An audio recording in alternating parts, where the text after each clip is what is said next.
everyone. Welcome to another edition of Currently in Quincy. I'm Joe Catalano. Today, Damien Utar, Quincy's community liaison, will be joining us. Talk about some past accomplishments and some goals for the new year. First, though, we take a look at the news and the weather for you. Currently in Quincy, abundant sunshine. It's already 34 degrees, going up to the upper 30s with lots of sunshine today. Just breezy as opposed to windy, so it'll feel a lot nicer. And this evening, clouds will roll in, lows will drop off into the mid-20s. Do have a little light snow in the forecast for tomorrow, off and on snow showers throughout the day. Maybe up to an inch by the time it's all said and done at the end of the day tomorrow, with highs in the lower 30s. Right back into sunny, milder weather. Sunday looks gorgeous with no wind, lots of sun, and temperatures above freezing. And even warmer on Monday. Some clouds increase, but highs Monday into the lower 40s. Again, sunny and 34 degrees in Quincy right now. Checking out the news for you today, former Quincy Elder Services Director Tom Clasby has been indicted on charges that he embezzled at least $120,000 from the city over a 4-year period to purchase items that included steak tips, a framed self-portrait, and a Toyota Prius. The 60-year-old Clasby was arrested at his Fitchburg home on Wednesday and arraigned in federal court in Boston on embezzlement, wire fraud, and other charges. He pleaded not guilty and was freed on personal recognizance. Now, investigators say that between 2019 and 2024, Clasby stole funds for personal expenses, including over $2,000 for 153 pounds of bourbon steak tips, almost $9,000 to book a music studio where he recorded himself singing, over $4,800 toward a Toyota Prius, and over $1,600 for a framed self-portrait. Mayor Thomas Koch fired Clasby last May after those discrepancies were discovered. Clasby had been director of Elder Services for 25 years, now faces up to 40 years in prison and at least $500,000 in fines if convicted. Quincy Ward 3 City Councilor Ian Kane will serve another year as president of the City Council. During their first council meeting of 2025 back on Monday night, Councilor at Large Scott Campbell nominated Kane to continue to serve as council president. When I got on the council back in January, or actually probably November, was from Councilor Kane, and he was very supportive, very kind, very helpful, and he always went out of his way to make sure that the communication that needed to happen was happening. And little did I know going into that January how exciting, I'll use air quotes, exciting last year was going to be in all of the items that we were going to attack. And I think that based on all of what we did cover over the past year, I think that the leadership that President Kane showed during that time was one of the reasons why it went as smoothly as it did. Even as complicated as it was, I think that his leadership really showed the way. So it is my honor to be the person to nominate Councilor Ian Kane for president for this session. At-large Councilor Nina Liang added a second to Campbell's nomination. Kane was unanimously elected council president on a roll call vote. This is Kane's first term as council president. He was elected Ward 3 councilor in 2015. I asked Ian Kane about his priorities for the city council in 2025. Economics was on the top of his mind. I think we continue to look for ways to support the growth of the city. I think that a big conversation has been around, and it's certainly a statewide basis, but it affects us here in Quincy, and that is housing, housing costs. And that ranges from home ownership affordability to rental participation and affordability. And that is driven by supply and demand. And I think Quincy is still a very desirable area. I did read that we're kind of currently trending toward what will eventually become a buyer's market. I think that, houses are sitting on the market for longer than they have over the last 5 years. And so, we're going to see with this transition of the presidential administration and general economic trends, what's going to happen and how that'll affect Quincy. But, I think that we are still in a good place. It's nice to see even through the holidays. I think that people are very positive about the direction that Quincy's heading. Kane also said he did look forward to moving the plan for a municipal broadband service forward this year. And although not making a formal announcement, Kane did say he is planning to run for re-election this year. A Quincy home currently unlivable after a fire last night. Flames erupted outside of 44 Sagamore Avenue in North Quincy. 9:45 last night, they spread to the Cape-style home, causing some pretty significant damage. Quincy police officers helped to evacuate all the occupants. Nobody was hurt. The American Red Cross assisted the victims and firefighters in those frigid temperatures last night. Firefighters cleared the scene at around midnight. Chief Joe Jackson says the cause of the fire is still undetermined. 2 Quincy firefighters who were off duty and at their homes in Braintree are being honored for helping to save a woman when she was trapped in a house fire last year. During this week's City Council meeting, Chief Joe Jackson said firefighters Stephen Sweet notified firefighter Sean Breslin about a house fire near Breslin's Jefferson Street home in Braintree on the night of October 29th. Jackson said that Breslin raced to the scene and then directed Braintree firefighters to a second-story window where a woman had become trapped. She had become overcome by the smoke, and she was now passed out behind the apron of the window. So upon arrival of the first Braintree apparatus, Sean was able to direct them to throw a ground ladder and make an immediate rescue. And there's no doubt about it, with such an active fire burning, seconds count here, never mind minutes. If Steve didn't pass this on to Sean and Sean didn't act on it, it would have been a lot different for this woman in question here, no doubt about it. So, just a good example. It's a good way to start 2025 with a good story of our guys. Even when they're off duty, they're on duty, right? They're still working together. That woman and another person both recovered from the fire. Both firefighters received City Council commendations for their actions. Both of them work out of the Wollaston Firehouse.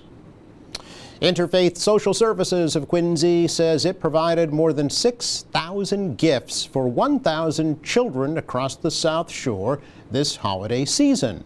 A record number of families turned to Interfaith for help with gifts and food. Fortunately, a record number of over 400 donors responded with donations. Interfaith's executive director, Rick Doan, says that their food pantry was serving over 1,600 families per month this past year. That's compared to 1,300 per month last year. Interfaith operates one of the largest food pantries in the greater Boston area, along with a mental health counseling center, a thrift shop, and homelessness prevention program. Throughout the year, Interfaith provides school supplies, Halloween costumes, bunny baskets, holiday gifts, and much more to needy families all across the South Shore. It's our check of news for you today. Coming up, we have a chat with Quincy's community liaison, Damien Utar. That's next.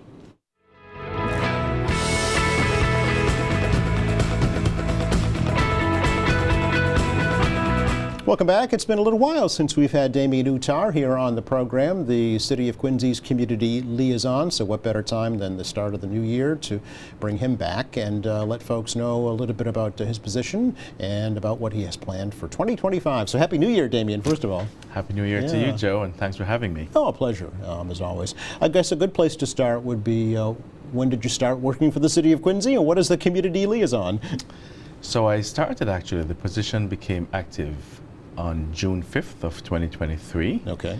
And the role of community liaison, really, it's a bridge between multiple stakeholders, the primary stakeholder being the residents of Quincy, and really working to ensure that folks have quality access to the services that are provided here, addressing barriers as they come up. There are many barriers that sometimes make it such that folks are just not getting that access.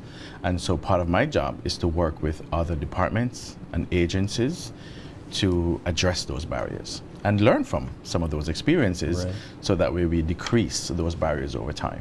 I know that a big part of initially your goal was to just listen, right? Yes. To really go around to the city, both within the government and in the community, and just listen and find out what the needs were. Indeed. Yeah. And that was quite successful. You know, the first year, just an active listening tour, I refer to it as. And folks, they spoke. Okay. And so I was able to learn a lot. Quincy it's a great city. There's so many folks who have lived and worked here for decades. You know, I've met folks who have been working here for 40 and 50 years. Some folks have been living here for 60 years, and just hearing from them. And it's a very diverse city. It is spread out, as you know, into 6 different wards. And it's a bit of a mosaic of different cultures and subcultures. And it was just a wonderful experience, and it continues to be a wonderful experience.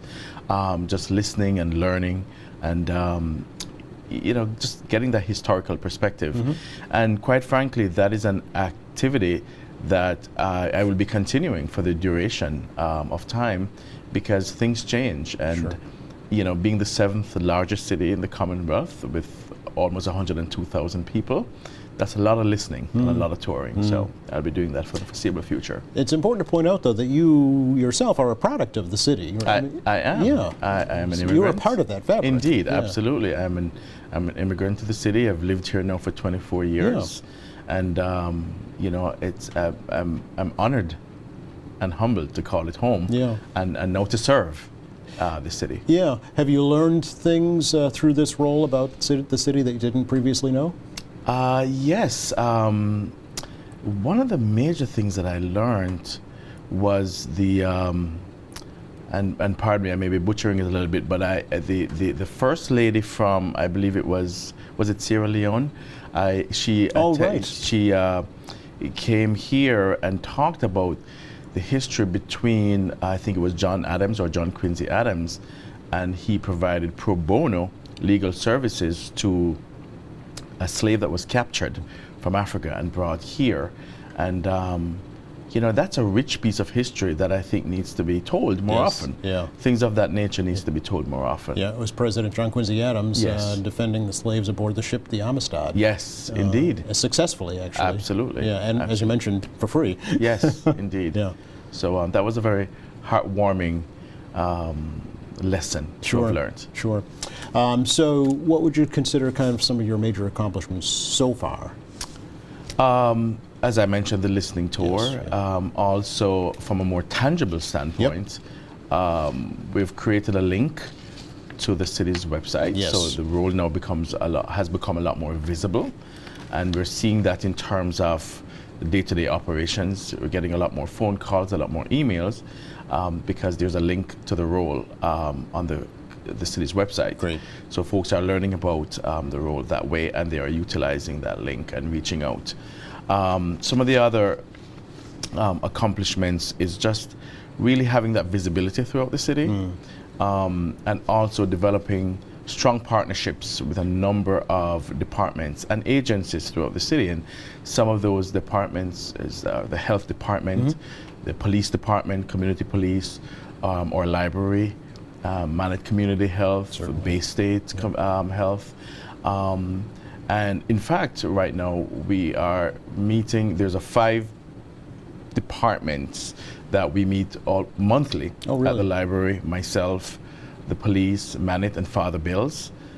We meet regularly to discuss issues and challenges, and we brainstorm solutions. And the health department, we work quite regularly regarding if they're having challenges in terms of some of their day-to-day operations.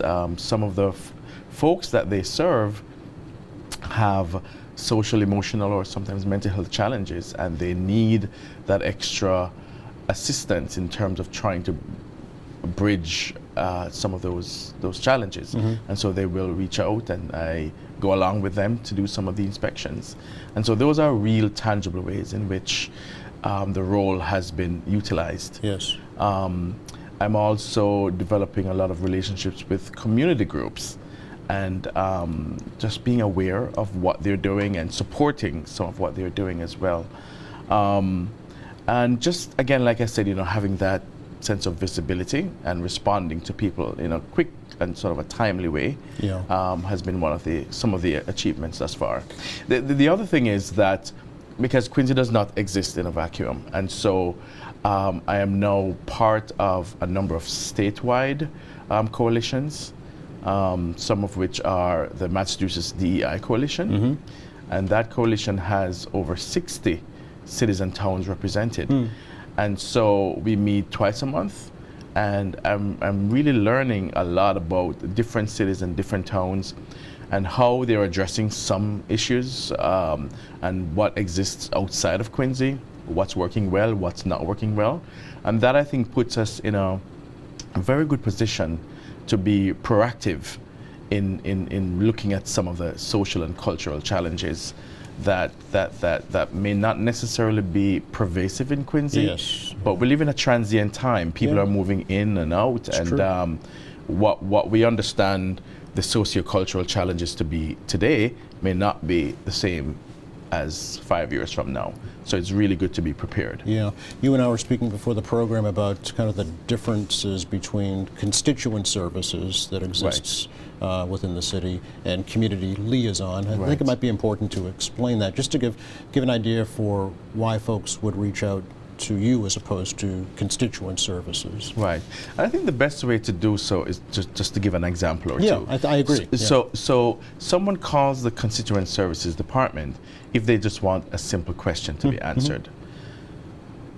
There are times, however, where people, they may not know what they don't know. That's right. Or sometimes they'll reach out and ask a question or two, and the response, it's difficult for them to understand for a variety of reasons. Sometimes we live in a multicultural society, Certainly. and what people are accustomed to, where they're coming from, may not necessarily be the same as what happens here. Yeah. And so accessing their government is not necessarily second nature to them. And so they may need some extra hand-holding in terms of understanding the process. And one of the things that I oftentimes will say to folks is that sometimes it's not a lack of intelligence, it's just simply they're just not used to it being done this way. Right, yes. And being able to talk with someone who can help to guide that process is really very helpful. So I actually work very closely with constituent services who will reach out to me when they do experience some of those visits or calls from residents. Yeah, and it's not necessarily only a language barrier, right? As you mentioned, Exactly. it's a cultural barrier. So Absolutely. they may be thinking that their problem needs to be addressed by one department, but in actuality, it's a totally separate department. Absolutely. Yeah. And I mean, I've gotten calls from individuals who are having sort of landlord issues or housing issues, and they're from America, but they're just having difficulties navigating. I tell people a lot that navigating governmental systems can be very daunting.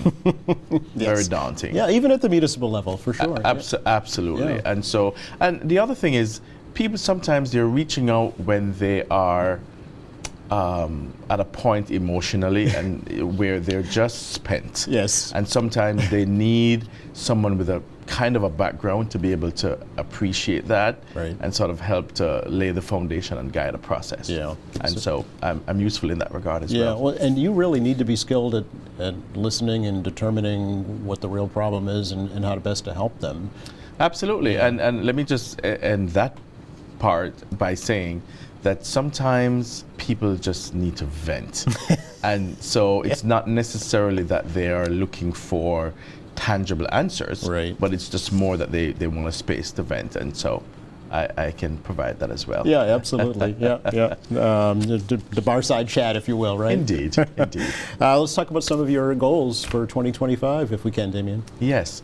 So one of the goals is to really continue listening and learning. And there are some other goals around that are more tangible. As you and I were speaking before coming on air, that there are lots of wonderful things happening in the city of Quincy. But part of the problem is that it's not reaching, the information about it's not reaching as many folks. folks who are plugged in to the systems, folks who are plugged into QATV and Yes. Quincy Sun and so on, they're hearing about it, but there are lots of people who are not. Right. And so part of my goal is to work with stakeholders to build out different platforms to be able to connect with a broader audience so folks can hear and know what's going on in the city. The other piece is to have in place data tracking systems to be able to understand, what are some of the trends throughout the city, both positive and negative, because that's how we're going to be able to analyze data by tracking them. And the third part is to really have using technology to create systems that are interactive, so folks can give feedback. Yeah. In terms of what's working and what's not. So not only are we putting information out, but that the public have the opportunity to react and respond. So it becomes a two-way communication rather than just us pushing things out. Yes. I want to be able to have a platform where people can respond and even give ideas. Okay. So in person, you're thinking, or virtually, or both? Or? Both. Okay. Because that's one of the things that we talked about as well, that not everyone accesses technology for a variety of reasons. Either they don't have access, or it's just a time management issue. They have these gadgets, but they just don't have the time. Right. Okay. And they don't have a young person to help them True. navigate as well. But there are so many new people coming in Yes. all the time. They might not even know where to go to access the information. Right. Exactly. Yeah. So how do you deal with that? Do you position yourself in the lobbies of new apartment buildings and hand out flyers? Or? Well, one of the things that I have been doing, and I will continue to do so, is just literally, I think the last time I was here, I talked about the difference between outreach and inreach. Yes. And, outreach is what a lot of us do. We put information out. But in order to ensure that information is properly assimilated, you have to be in the spaces that you're putting the information out. So one of the things that I have been doing since I began this role is to physically be in the community. Okay. So, I'll sometimes be at a coffee shop, or I'll be at the library, or wherever there's a community space. Sometimes I'll just sit there and I just get my computer out and I just do some work, but I'm physically there and I'm observing in real time. And sometimes I just introduce myself to groups of people and just have a conversation and tell them who I am. Is that right? And so it's the sort of old-fashioned sort of boots on the ground and just connecting with people. Yeah. A significant part of this role is being physically out and about and connecting with people face to face. Word of mouth is still the best form Indeed. of advertising, right? Absolutely. Speaking of being out and about, there are two events coming up Yes, that indeed. you'll be out and about at that we want to let folks know about, right? Yes. And that will be the Martin Luther King Breakfast. Yes. Being sponsored by the city. It will be at the Terrell Room, January 20th from 8:30 a.m. to 10 a.m. And the Terrell Room is 254 Quarry Street right here in Quincy. And the main speaker will be former Boston Police Commissioner William Grass. Yes. Just to let folks know. Yes. And then there's a second event being organized by a community group, a local group here in Quincy, Stand Out Quincy for Black Lives. Right. This will be at the United Parish Church here in Quincy Center, and that will be from 2 p.m. to 3:30 p.m. So that check same day. one or both of them out. Okay, very good. And you'll of course be at both I will be present, yes, as well. for yeah. both. The breakfast series. Have you met the former police commissioner in the past, William I have Grass? not. This will Okay. be my first time meeting Okay, him. all right. Yes. Do you think there'll be some kind of a way to connect with him for going forward to help here in the city, perhaps? I don't know. Well, I will be meeting him that morning, and we'll see where we go from there. Okay.